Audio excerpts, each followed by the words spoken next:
Viewers, এখানে ধানের জমি ভরাট করে প্লট তৈরি করা হচ্ছে। হাউজিং এস্টেট তৈরি করার জন্য প্লট তৈরি করা হচ্ছে।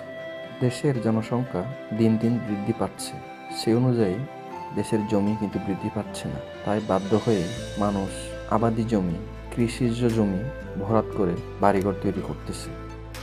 দেশে দ্রুত কৃষি জমি কমে যাচ্ছে এবং আমরা যে খাদ্যপণ্য আমাদের প্রতিদিন লাগে সেগুলো বিদেশ থেকে আমদানি করতে বাধ্য হচ্ছি। এভাবেই আমরা প্রতিদিন বাইরের দেশের উপর নির্ভরশীল হয়ে পড়তেছি।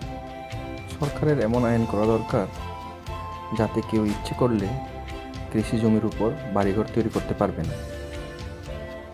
এর ফলে আমরা আমাদের যে নিত্য প্রয়োজনীয় খাদ্যদ্রব্য কিছুটা হলেও আমদানি নির্ভরশীলতা কমাতে পারব।